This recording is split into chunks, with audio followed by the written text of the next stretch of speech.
This is the IQUNIX L80 wireless multi-device mechanical keyboard that looks straight out of the 80s, my favorite decade. The name L80, however, doesn't come from the fact that it looks like a prop from The Running Man, but because it is an 80% keyboard.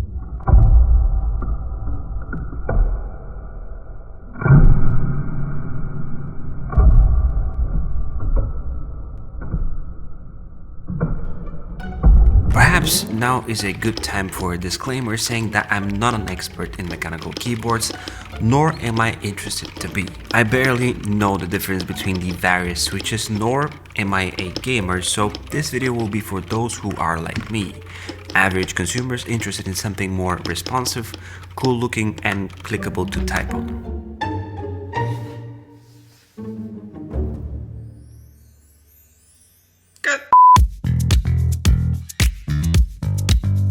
Hey, Iskren here, but feel free to call me E. So the L80 has 80% layout, totaling 83 keys, which according to the manufacturer makes it 10% smaller than most 87 key keyboards, as far as number of keys goes. But given the retro design and footprint, probably 20% larger than most.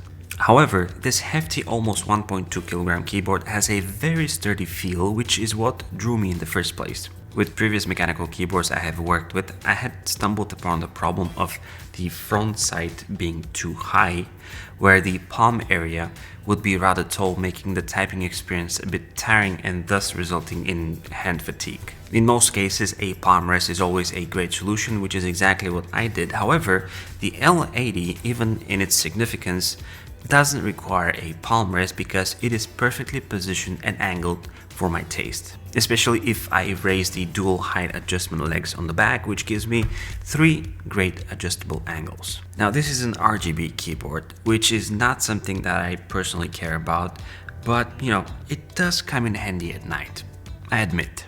Nevertheless, a more subtle white LED color is the way to go if you ask me, especially in this white variant of the keyboard. By the way, IQUNIX has a wide range and very playful colors to choose from for all their keyboards, like the Explorer version of the same keyboard, which has slightly different shape and a cool raise in the function button area. By the way, the Explorer version is already sold out, so be sure to check out the first link in the description below if you want to see what else is available on IQUNIX website. But keep in mind that there's a sale going on at the moment, so supply may be scarce.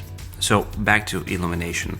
I know that many of you might be interested in how it works. As with most other keyboards, it's a matter of key combinations with the function button, so let me show it to you in action.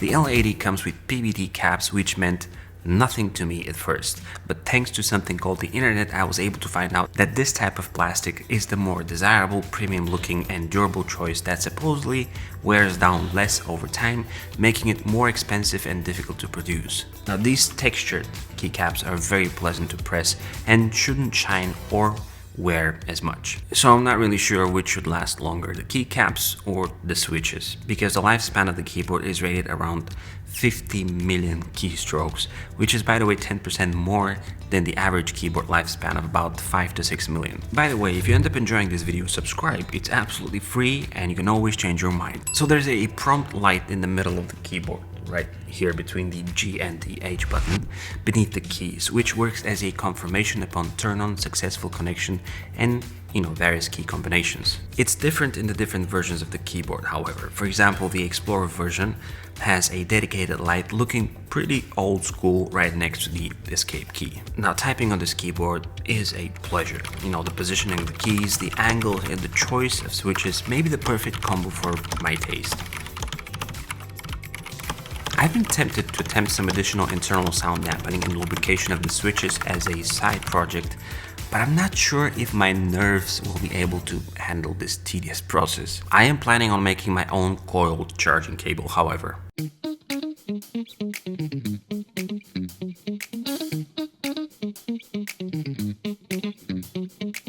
Packaging of the IQUNIX keyboards is a great experience, and it's no different with the L80. Aside from reflecting the retro vibe on the outside, on the inside there's good protection and everything you might need to connect and customize. In my case, I had to remove the pre-installed Windows buttons and put on the Option and Command key typical for Mac OS, and had to do something very important that I'd like to point out. If you decide to switch between Mac and PC, you have to hold Function plus Tab for 5 seconds to switch the system. The LED indicator will prompt if it was successful. For a moment I had a hard time figuring this out since it's not very obvious from the box. Thankfully there's a little pamphlet guide, which by the way I'm keeping easily available here, which pretty much gives you everything that you can do with the keyboard, and you know, those special combos in like switching between Mac and Windows layout are sort of like blending in with all the other things that you don't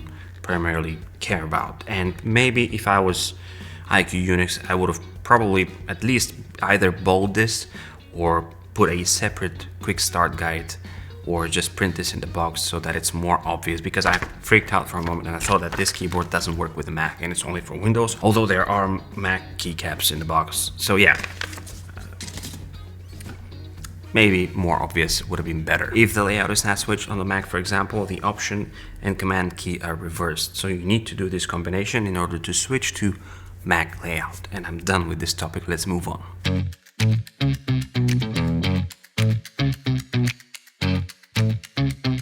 Also in the box we have a multi-tool to remove the keycaps and switches, as well as a very nice color matching 1.8 meter braided USB-C cable and a USB dongle.